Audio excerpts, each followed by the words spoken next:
Well, welcome to my live show today. It's so great to have you live with me. And as you're joining in, let us know where you're located. We'd love to see what school you're representing, what part of the country, what part of the world you are joining in from. So it's August. It's hard to believe that some schools have already begun and some are right around the corner. In fact, you're going to hear today from a couple school leaders. And in fact, Bill's school began last week. So we'll get a little inside perspective on how things have been going at Providence in Murfreesboro, Tennessee. So we've got a great show ahead of us today, as we're going to talk about the impact of governance on and leadership on school growth. And school growth is a subject that is a passion of mine. I love to help schools think about what they need to do to be able to grow their enrollment, because that's what it's about. It's about bringing in more families.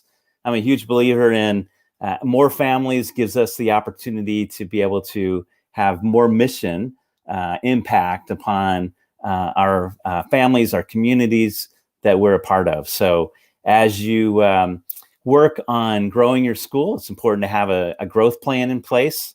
In fact, in a recent blog post, I highlighted the 5-step process for what you need to do to put your growth plan in place at your school. And certainly that's something that I can help you with as I work with schools all over to provide that assessment for their enrollment and marketing effort, and then to be able to put a plan and recommendation in place to be able to grow their enrollment. In fact, if you want to check out my website at enrollmentcatalyst.com, you'll find a lot of resources on there. And one of the things that I just highlighted in my blog post yesterday was a new school survey solution package that I have in place. One of the things that you need to be able to work on within your school is to have an annual research and survey plan in place. So I've actually recommended that you have 5 surveys that you conduct throughout your year. So the first survey would be a new parent survey, and we're right on the horizon of opening up school. So to be able to assess our enrollment and marketing effort and the admissions process would be very, very beneficial to get that feedback. And then as we move forward to do a net promoter score survey in the fall, that gives us the opportunity with our parent community to be able to understand the strength of our school's word of mouth. And then from there in the spring, you would do a comprehensive parent and employee satisfaction survey, and then wrap it up at the end of the year. You would do an exit survey for any families leaving the school.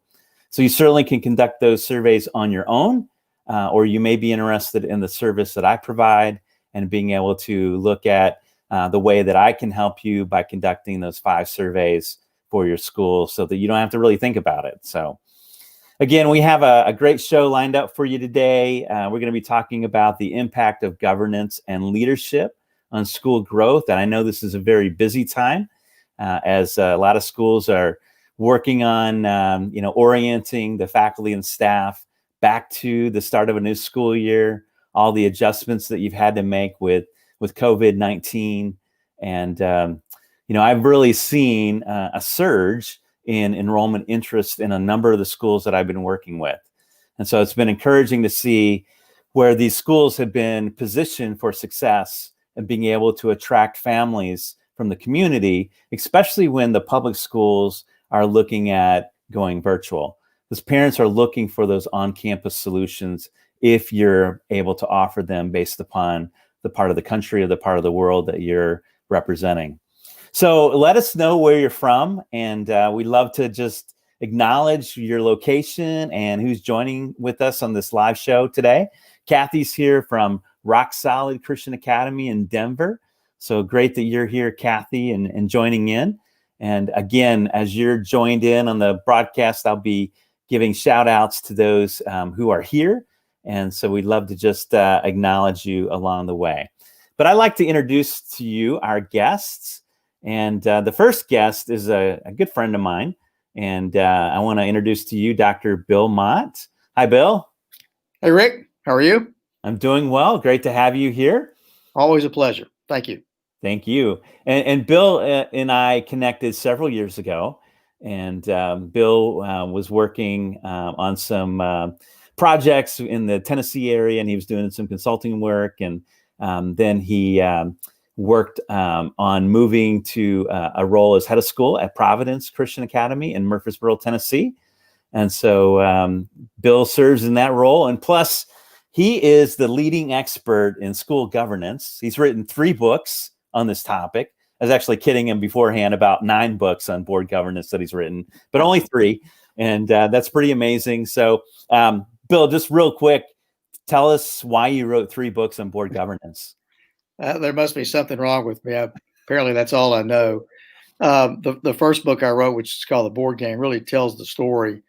And I really didn't know what I was doing, but I really wanted to convey some of the issues that a head of school faces when he or she is confronted with the relationship that they have with the board chair and the board of trustees over an extended period of time. And so that was the reason behind the board game, and it tells his story, the good, the bad, and the ugly, if you will. The second book is called Super Boards, more of a look at how you create and sustain a healthy board. And then the third book is actually called Healthy Boards, Successful Schools, the Impact of Governance and Leadership on Independent and Faith-Based Schools. And it's more of a resource, pretty comprehensive look at a range of issues for independent and faith-based schools, and the challenges that they face. 25 chapters, 24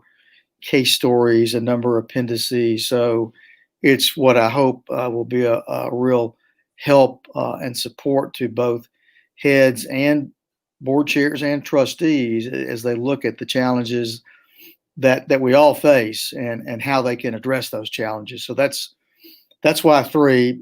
Probably not anymore. I continue to do a lot of writing, etc., but probably not any more books, at least in the near term.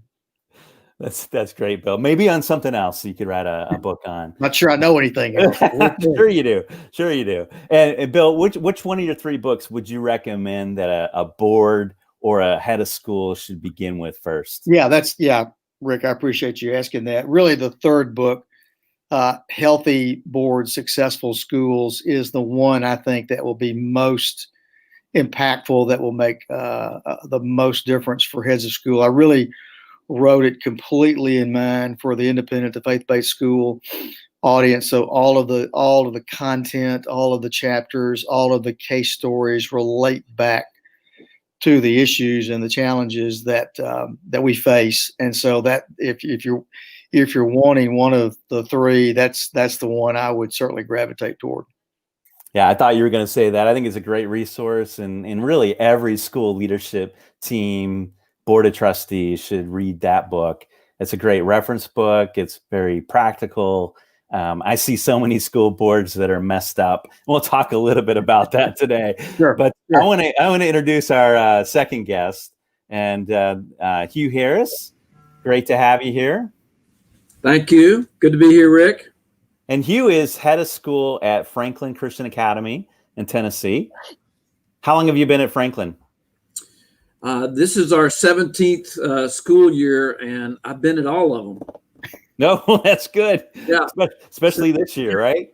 Yeah, absolutely. Hey, and also, Rick, I just want to say that, Dr. Mott has only written 3 books, but there are 9 books worth of knowledge in those 3 books. That is true. He packed so much into those 3 books. And I will neither confirm nor deny that I have had anything to do with any of the schools in the case studies. That's Careful. great. Careful. Yeah, you've changed the names and protected the innocent. Indeed, I have. Yeah, that's right. Yeah. Now, how long have you 2 known each other? Yeah. Actually have it. Listen, I met Dr. Mott in, it would have been 2001, 2002. He was helping on a campaign.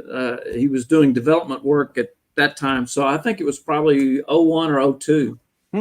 That's great. Sounds about right. Yeah. Yeah. And then you all have worked together recently on some projects related to board training, board retreat. Can you share a little bit about what you've done? Yeah, Bill has actually done 2 different board trainings for Franklin Christian Academy, and as recently as 2 years ago, this August, he did board training with us. So we've leaned on him, and he also did a capital campaign development program with us in 2013, I believe, for FCA before he went on at Providence Christian. Yeah, that's great. Very good. And it's nice that you guys are close in terms of proximity to one another. So now, what size is Franklin Christian? We're at our highest enrollment ever this year at 227. That's great. That's great. Up from 198 last year. So growing in the middle of a pandemic. Yeah, that's encouraging. And Bill, at Providence, you guys have had record growth over the last several years.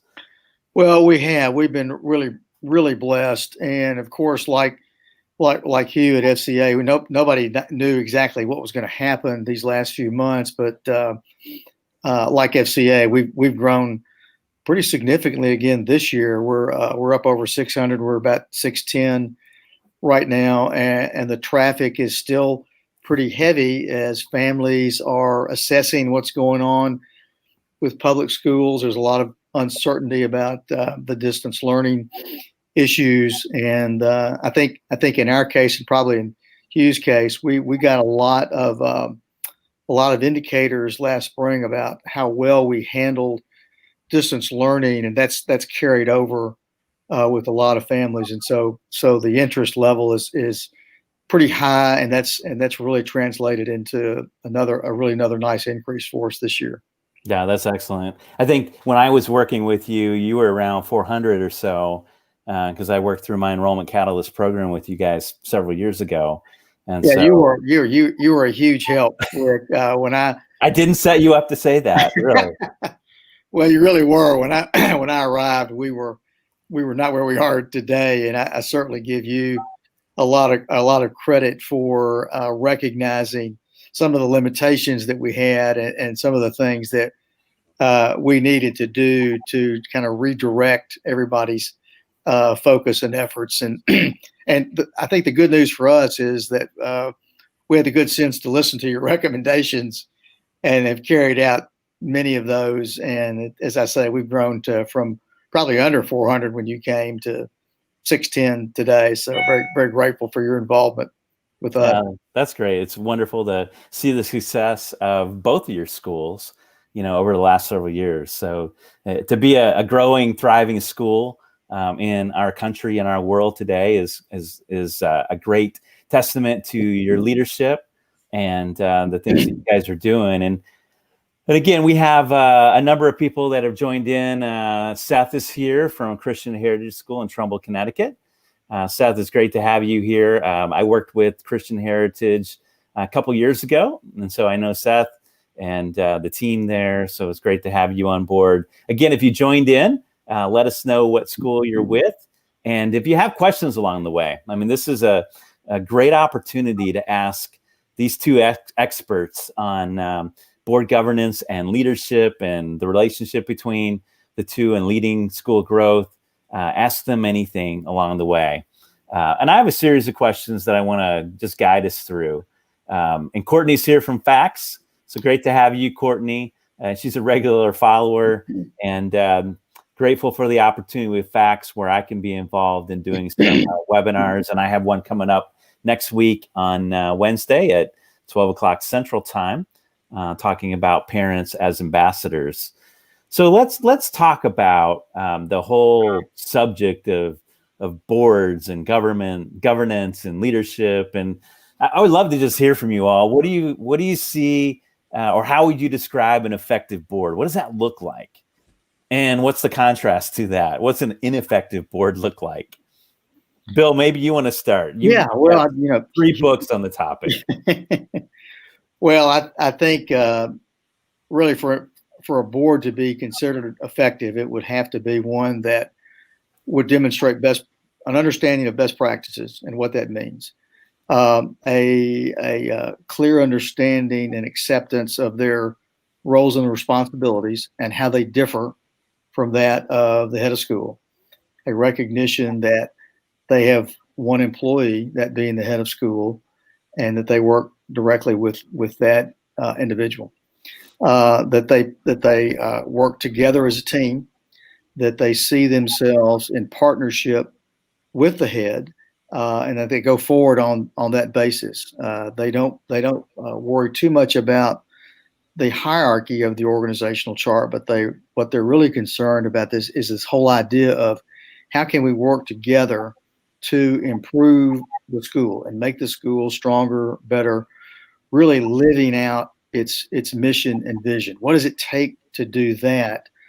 That's the agenda that we have. So, and then the other piece of that for me is always the trustee selection process. And I think a lot of independent school boards, they miss that. They miss the whole idea that we really need to be proactive when it comes to how do we select new trustees? What is the process that we need to go through? And we need boards to be more intentional and purposeful about that. And one of the reasons why, not only is it the right thing to do, it's going to save the school and the board a lot of issues on the back end of that, of having to correct things because they've unfortunately not selected the best people to be on the right seats on the bus, as Jim Collins would say. So that's really what I would say. And then of course on the other side of that would be kind of the opposite of that, a school that really doesn't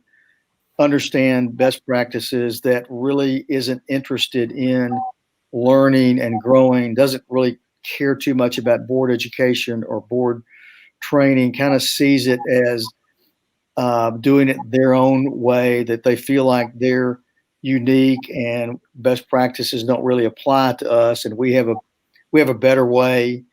And I have found through the years that usually doesn't end well for the board or for the school, and is just not a path to growth and prosperity for the school, and really can end up being kind of a cultural nightmare for the school and for the board. And normally when you see that, the head of school typically doesn't tend to stay very long, because he or she is probably not very well supported, because he's surrounded by people who really don't understand the separation of roles and responsibilities between the board and the head of school. Yeah, there's so much that you packed into that 2-minute response. I'm curious about your perspective, Hugh, as you look at the effectiveness, or how you would describe an effective board. And maybe you can even give an example of your own board there at Franklin Christian. Well, clearly the expert, all the wisdom and knowledge there. I mean, what else can I say? But I think probably effective boards are ones that know when to put on the board hat and when to put on the parent hat. And, absolutely. And don't get the two confused, and don't walk around with, I'm a board member. Aren't you happy I'm a board member? And I think effective board members are ones that honestly, school body and families don't even really know they're board members. They're doing their work in the boardroom, and they're board members in a duly constituted board meeting only, and not in the bleachers or in the parking lot. And so I think those are effective board members. For us, we see that. I feel very supported, held accountable, but they hire me, they've hired me and keep me employed, and they let me do my job. And so and I think the other part of a really effective board is the relationship between the board chair and the head of school is critical. And so for us, my relationship with my board chair is outstanding. And, I consult with him on a regular basis. He's talking to me. We're meeting, periodically, getting ready for board meetings, but then also just as concerned citizens as a part of our school, really getting insight So that, I think that really is where the effectiveness for us. I think ineffective boards are ones, like I said, the ones that want to let everybody know that they're a board member, and they want to somehow interject policy or into the actual school day, and whether we should have uniforms or not, that's not a board issue. Who the football coach ought to be and what kind of offense are we running, that's not a board member's function, So I think those are the delineating facts that I think make effective boards. Yeah, and we Totally could tell so many stories, I'm sure, of ineffective boards that we've seen. I have a school that I'm working with that I won't name, obviously, but their board meets every Monday night with the administrative team for 2 to 3 hours. Oh, yeah. I like your reaction. That's my reaction when I was just talking with the team that I'm working with. So, yeah, and that's a shame. That's really unfortunate. And to pick up on what Hugh said is that communication path between the head and the board chair is really critical. That really has to be there, because really, and when you think about the whole issue of the reporting relationship, it has more to do with that individual relationship than it does with however many board members you have. Because although in theory you do report to the board of trustees, you really don't report to individual trustees. You do report to the board chair. So that relationship is critical. And so getting that right, having that kind of closeness, if you will, working relationship, it can be a real key factor that I think a lot of people, particularly for first-time heads, they don't really understand that dynamic until they're into it for a while. yeah, and we're talking about the next question that I wanted to be able to focus in on. How does the board work with the head of school? So you've been talking about the relationship between the head of school and the board chair, that there needs to be a close relationship, need to be meeting and talking. Any other advice that you would give? Let me, if I can, Rick, I'm compelled to pick up on what you said a minute ago, because that's really a perfect example of what you don't do. The board meeting with the administrative team every Monday night is almost a kind of a classic example of what you don't do. Nobody on that administrative team, other than the head of school, reports to the board, and all of those people, I guarantee you, are uncomfortable in that setting. The other thing that says to me is that when a board is that overly immersed into the operation of the school, they're really into the weeds, and they're undermining the head of school, and they're probably undermining all of the administrative team. So that's what you don't want to do. So when you're talking about working with the head of school, it's really a symbiotic, supporting relationship. What is best for the school, and how, as a trustee, can support and partner with the head to foster that in the most effective way possible? How can I stay out of the way when I need to stay out of the way, and how I can become involved when I need to become involved? And I think what's most relevant is to take your cue from the head of school when you're needed in some aspect of school growth. And that's kind of what we're talking about here. And when you think about growth, it really is a cultural phenomenon for the entire school. It's not as you have certainly preached, Rick, it's not just the director of enrollment management or marketing, or it's not just the head of school. That should permeate throughout. And if that's part of it, then one of the constituencies that's most important for that whole enterprise is the board of trustees. So how do we make that work without them getting overly involved in that process? Well, as a trustee, I'm going to take my cue. I'm going to understand what my responsibilities are in supporting the head, and then I'm going to take my cue to be a part of his or her team to see how can I help? Where can I specifically plug in to support to aid the growth of the school? And if I can't, that's okay. I'm gonna pull back and not play that specific role. But if I can, then I need to respond when the head asks me to do this or to do that. I need to be able to say, yes, I believe I can help you with whatever your request is. That's good. What about your perspective, Hugh, about the board?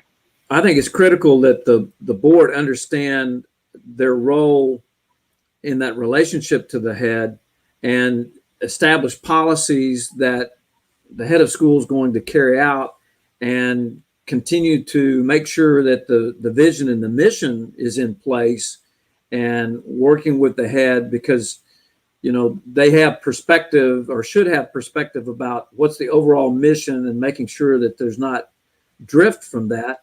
But then on a practical basis, I think they're engaging in conversations that will help the head, maybe in a fundraising aspect as they go to a donor, to families that they know of who would be a great fit in introducing the head, but being, more importantly, I think being an overall advocate for the school and out in the community, not talking trash about the head of school or whatever, but really being a evangelist for the school, to use the term, and really helping the head get into meetings or get into organizations or churches or places of influence to promote the school and support the head in that regard. Exactly. So let's talk about the whole idea of school growth. And I'm interested in beginning with the conversation about the board's role. So what is their specific role in trying to help move the organization forward, the school forward, to grow the enrollment? Well, let me answer that real quick. As an example, when all of COVID hit, we had a board meeting real quick at the beginning of March when everything was looking like it was going to shut down. And our board said, this is an opportunity for growth, rather than we're going to be concerned, and rightfully so, that there may be people losing income, and it could be a reduction in enrollment. Our board said, we think this is an opportunity for growth, and they stepped up and said, we want to move into a marketing campaign to promote the school, help the school do what it needs to do to make that pivot and go online and, serve our families, but then also let the community know that we're open and we're going to be open when the time comes, even if it's online. And so they approved a outside of the budget funding and helped with a special marketing program that we had done that we had never done in the past. So they really stepped up and gave me the authority to move into that program, but then also approved budget-wise, and then also helped with some funding towards that. So I think that decision early in March to step up and say we see this really as an opportunity led to significant growth. The inquiries were up. The campaign that we put into place, which had a lot of social media because we couldn't do tours. Our board said, we understand that if you have a tour and someone comes in the building and takes the tour, there's like a 95% likelihood that you're going to see an application. And so they said, we want to see the school do virtual tours. And I said, absolutely. So we moved into a virtual tour, filmed that, put the money up for it, and then hired a marketing firm to help us kind of take that to the next level. So we saw direct result in the boards coming alongside and providing the means to do that. And I'm assuming, Hugh, they allowed you all to implement that. They did not interfere in that aspect of it. Yeah. No, they confirmed what we as an administration really felt like was an opportunity, and they didn't run from that or say, oh no, we can't do that, that's that's too much at risk. They said, no, we agree, we see this opportunity here, and really gave full support for it. Rick, let me pick up on something you were asking about the board's role. In addition to what Hugh was talking about, a very specific incident, Rick, you're the kind of the king of word of mouth marketing, and we all understand that. We've all been the beneficiary of that belief as well. And I think as parents talk about schools, they probably are not talking specifically about things like mission and support for the head of school and the strategic direction of the school. But the board is directly responsible for those aspects of the school. And the more solid those are, if you will, for example, if there is, certainly in the case of FCA with Hugh being there from day one, the more continuity of leadership there is, the stronger the mission is, the fact that it's a solid mission that people understand and get behind, the more that people understand the strategic direction of the school, what the school is trying to do and where it sees itself going.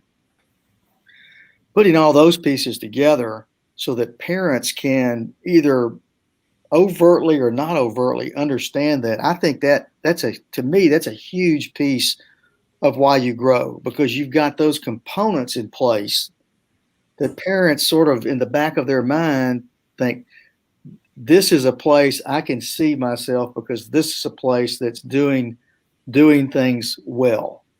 And that's what we're looking for. Once they arrive and they sense that, we've got the programmatic piece that they may be looking for. But I think to be able to articulate and communicate mission, vision, strategy, continuity, and leadership, those all play a role in growth that I think a lot of us don't understand. But when I stepped back and looked at our 25% growth soon after you came, which you're a big part of that, you're here, you helped us get there. But when I looked at the board's role in that, and I looked at the solid way in which they supported those aspects of what they were supposed to do, there's no question that those were contributing factors. Mission, strategic vision, and continuity of leadership. Those aspects of all of this have a huge impact on the whole enterprise. Yeah, it really does. I mean, what I'm hearing you both say is that the board's role is to provide support, endorsement, the resources, but let the team, the head of school, lead the way, and really go for the growth opportunities. So I'm interested in just hearing your perspective as head of school, and you're both heads of school. What do you see as your role in trying to lead school growth? Because you've accomplished it and you are accomplishing it. So how have you done that?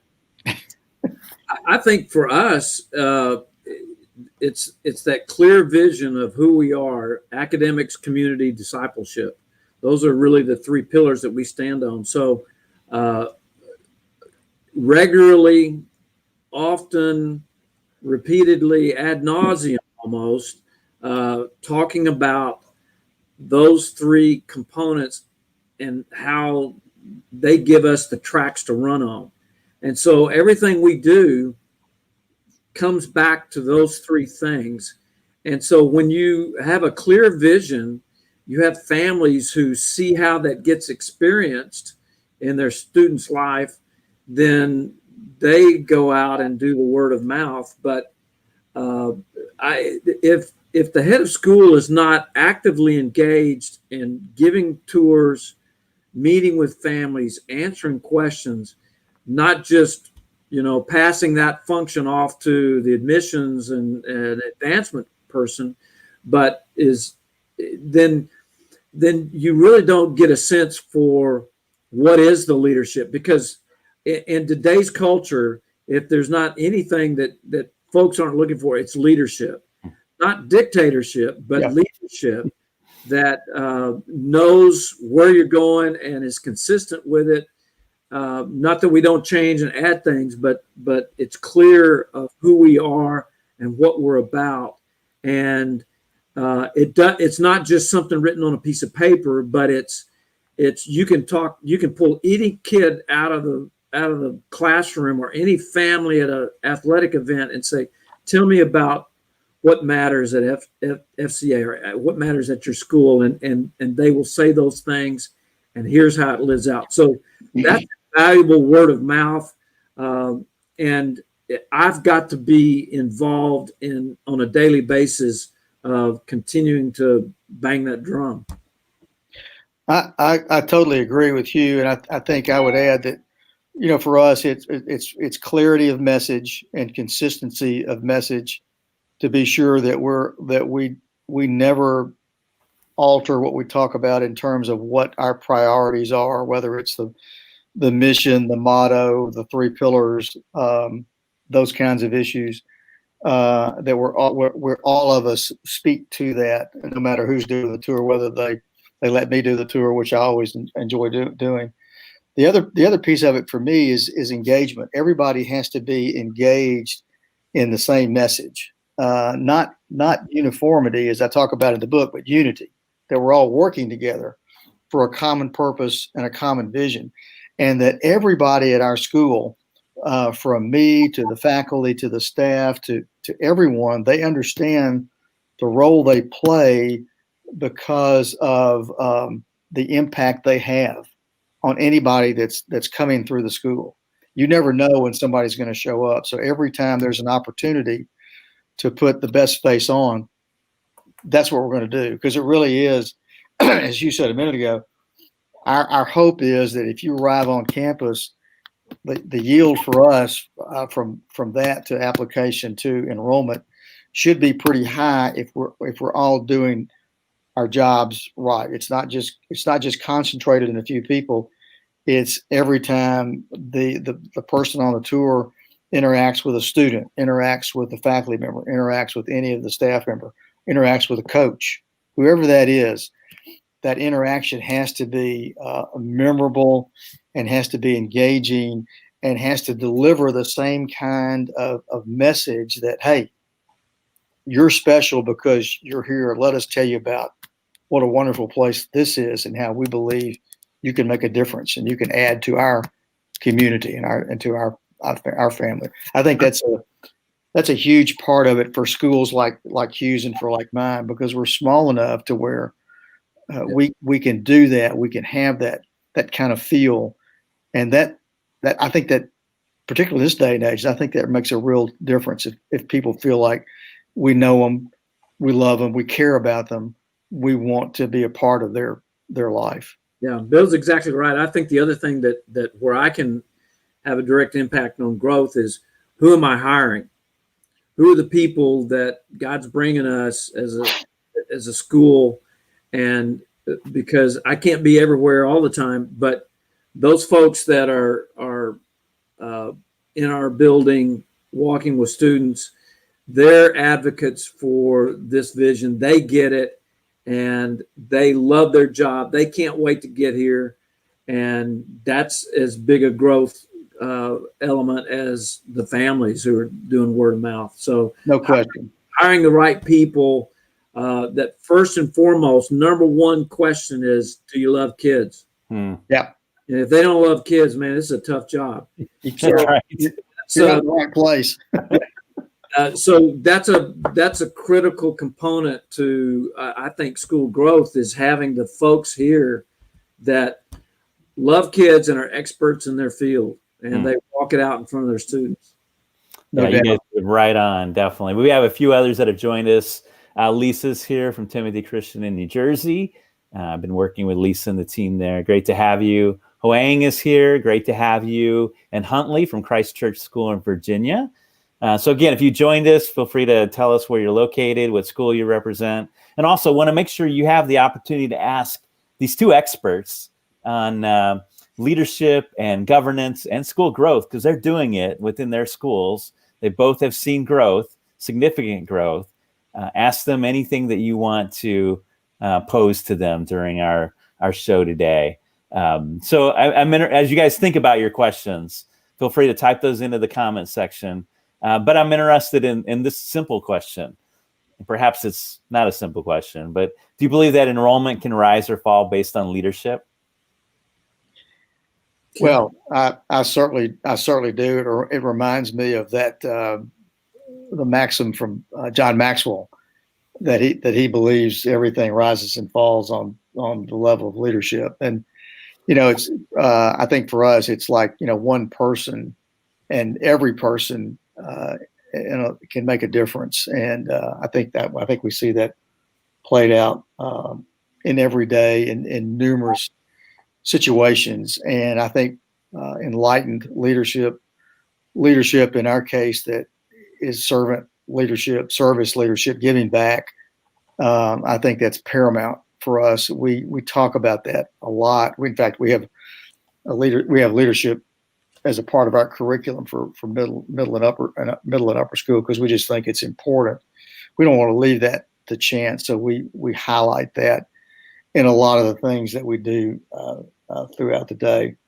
But I think it absolutely is critical to an organization to have the right kind of leadership for that organization, as Hugh has just described. You've got to be the kind of leader that cares, that wants to make a difference, that wants to influence kids, that wants to work together as a team, that doesn't see themselves as kind of the wanting to get all the credit for this or that, but understands the greater good. And those are the kind of people that we want on our team. The team player idea, if you will. So without strong leadership, people who get that and who lift others up in that process, I don't think any organization will ultimately do very well in the process. Here's the other component for us that I think has a direct impact on enrollment and leadership is we have a servant leadership council. And, I think we talked about for a minute, the first 4 days of school, we go to a camp. And so the seniors are planning camp. We want them to learn what it means to be a servant leader rather than, hey, freshman, I'm a senior, get me a Coke. It's, hey, freshman, I'm a senior, can I get you a Coke? It's upside down from that, our culture. It's the way Jesus went about things. Not that it's perfect, but our seniors and their leadership, their servant leadership in planning camp, coming up with skits and games. And they're like staff. So when a kid walks in, this is what it means to be the cool kids, the big kids, the older kids. They're serving at camp and working all day long to pull camp off. They see so that leadership passes down, and kids go home and talk to mom and dad, and they say, hey, the seniors, they know my name. I'm in a group with them. They played games. They had devotionals with me. I was with them in worship. That leadership, that servant leadership has an impact on enrollment, because where else is that going on? That an upper school student takes the time, and that's not just a camp. We have a mentorship program. So they're eating lunch with them. They're praying with them. They're having the devotionals. They're coming to their volleyball games and basketball games, and they're mentoring them. So we have a lot of interaction between lower schools and upper schools. Well, I can't tell you how many families that have come to us and said, we heard about how your upper school kids mentor and walk with, and they're not too cool for school for their younger ones. And we want to be a part of that, because where else is that happening? So that has a direct impact just on student leadership as well. Wow. No question. That's a real community building aspect of it. And I think Hugh's right. We don't think of that. And we have some very similar programs that he's talking about. We don't think of it as enrollment related, but it really is, because part of enrollment is retention. Yeah. And we know families and lower school kids love interacting with the seniors and the older. I mean, they're heroes to those little guys, and so we know that has an impact. We don't design it for that in mind, but that's the end result. Is kids want to be a part of that. It's part of our community, and I think it's part of FCA's as well. That's great. So let's think about this question practically. What advice would you give for the board and the head of school trying to work together on growing the school's enrollment? How can that, that partnership exist in the best possible way? What should that look like? Well, that's a great question because, and I think for me, it has to be an ongoing dialogue and it has to be a priority. As you know, when you came, we were not growing. We were pretty stagnant. Not really much was happening, and so I had to ask the board, "What is it that you want?" And I said, "I think there's potential here. If you want the school to grow, I think we can do it, but we have to be very, very intentional about that. There are a lot of pieces that we have to put in place, and you're going to have to be committed to what that looks like. And oftentimes although word of mouth is a critical component of all of this, there are pieces that have financial implications. So, for example, in our case, we had to have the board make a pretty significant commitment to a total rebranding, remarketing effort, and that had some pretty significant financial consequences. And I had to find out, was the board willing to invest in that, and with not an automatic understanding of what would happen, but what I did share with them is, I said, look, I don't know exactly what will happen, but I do know that if we don't do anything, we're not going to go anywhere. You can't, if you do what you've always done, you'll get what you've always gotten, so to speak. And I knew that wasn't going to be a recipe to go anywhere. And so I was able to work with the board to convince them and to demonstrate that if we work together and built kind of a solid base of here are some things that we need to do, and over time we're going to begin to see some results, focusing on some of the things you've talked about, Rick, in terms of word of mouth marketing, and how do we build both retention, how do we retain the families that are currently there. Our retention before your arrival was probably in the mid 80s, not something that we were very, very fond of. Now it's in the mid to low 90s. How does that happen? You got to be very intentional about that. And again, one of the things that we had to share with the board is that it has to be part of the culture of the school. It's not me. It's not just the 13 or 14 board members. It's everybody, but it starts with you.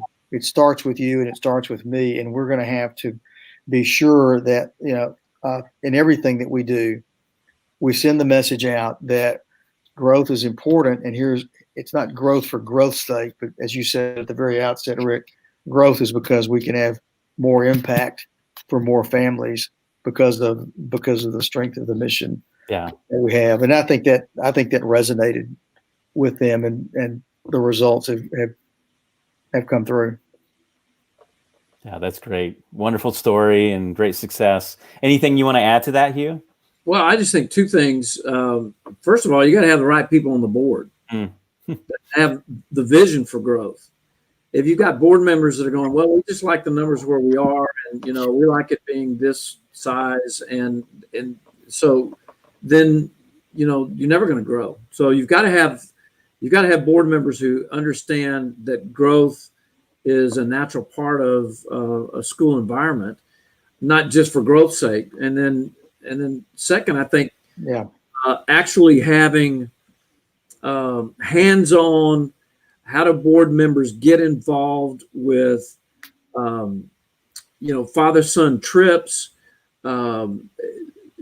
building relationships with other dads and moms, so that they're seeing the impact, and they've got skin in the game, so to speak.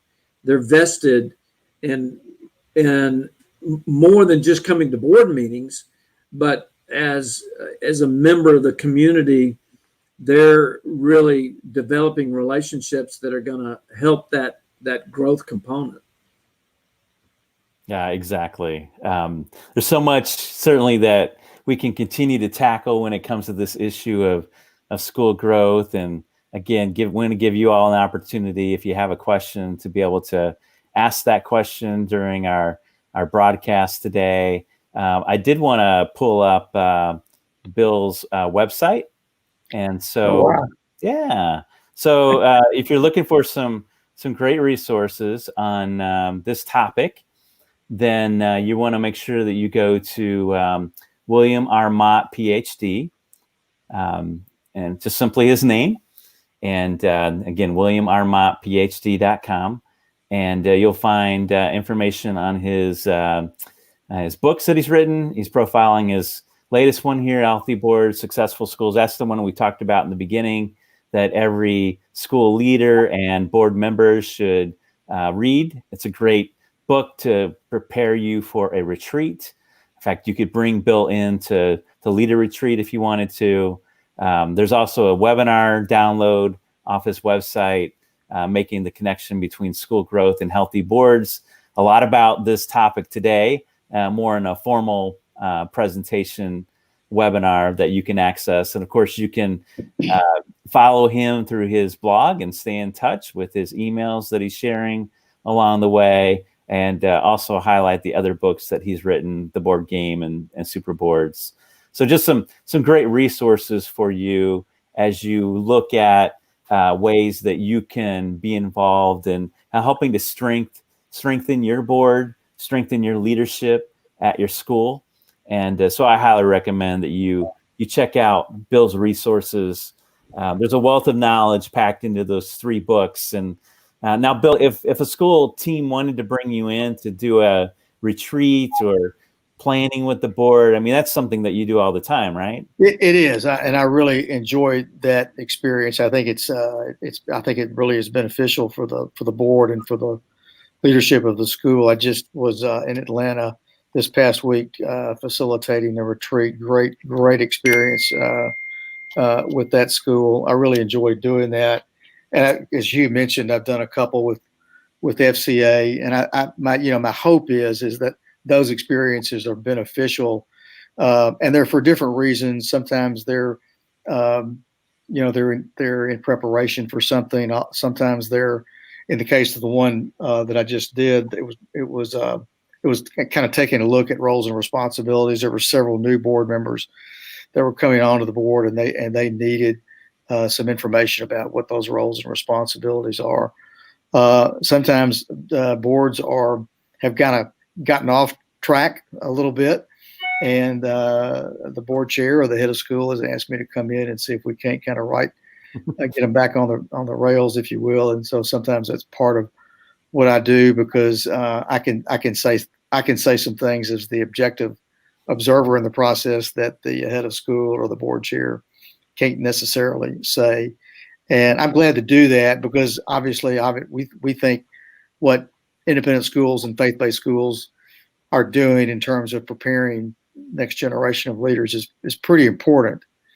The stakes are high, as I like to say, and if we believe that to be true, then this is important stuff. So coming in and doing retreats is a real opportunity, I think, to have an impact as much as you can in kind of a short period of time.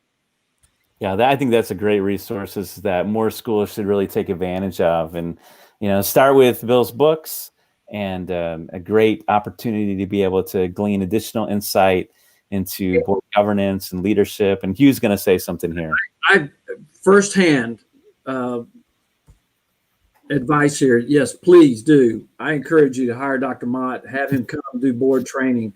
And I'm not just saying that because I get a cut on books or anything, but I wished I had a website, but I don't have a website, but I've got a school dog. Hey, come here. Hey. This dog's pretty cool, I have to admit. Come here. This is Bingo. He's a little shy. Bingo. Come Come here, buddy. Come here. Get up here. He doesn't want to be on camera, huh? Oh, there he is.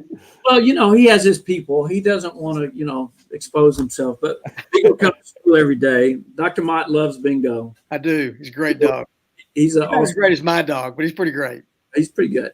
But yeah, I would highly recommend Dr. Mott and his board training, and it will change your school. I promise you. Thank you. That's great. And I know I recommend Bill all the time. So any final words of advice that you guys want to share to our listening audience today about the topic that has been before us for the last hour?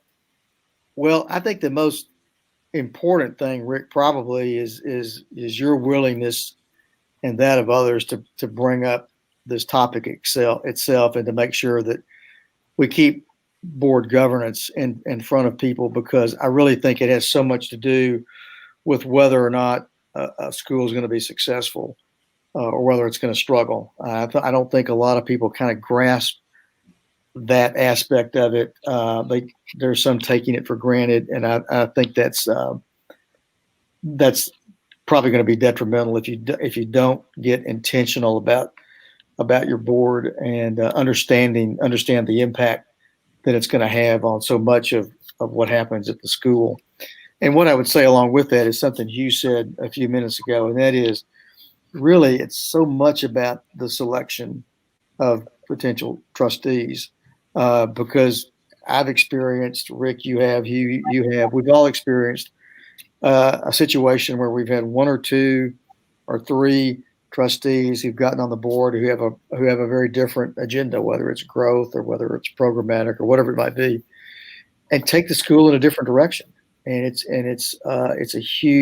can be a huge problem. So I just encourage schools, heads, board chairs, the committee on trustees to really think about who we want on the board based on the strategic direction of the school, because that's going to make such a difference as you move forward. And a lot of schools are struggling. And one of the reasons they're struggling is because they don't have this right. There are a lot of issues out there, but one of the things that they do have some control over is the selection process for trustees and leadership. And the more intentional they are about that, I think the more successful they'll be in the long run. Yeah. If you don't have a goal, if you're aiming at nothing, you're going to miss nothing.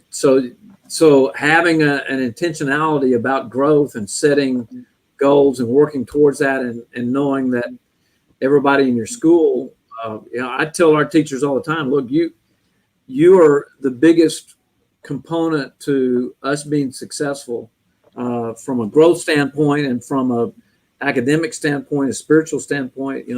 Those teachers have the biggest impact. But I think having a board that is specific about, look, this is where we want to be, year 1, year 2, year 3. These are the goals, is critical. I agree, Dr. Mott. Well, this has been great. I really appreciate both of you sharing during the live show today. A lot of nuggets of wisdom and your experiences on this topic. You both have been successful as, heads of your own schools there, leading them to more growth. And that's wonderful to be able to see that. And Bill, I appreciate you and your expertise that you've been able to share, and your resources and board training. I don't know how you do it all. I mean, you're head of school, you've written 3 books, you do board retreats, you have a wife, family, so I don't know how you get any rest there doing all that, but don't sleep too much. Yeah, I guess not. So, well, thank you all so much. My next live show is next week. I'll be sending out information tomorrow on my blog. It's on the topic of storytelling. Such a very important topic when it comes to marketing your school. And I have some great guests who are lined up, so you'll want to make sure that you tune in next week. But thanks, Bill. Thanks, Hugh, for joining us today. Thank you, Rick. Thank you. Thank you. Take care. See ya. See ya.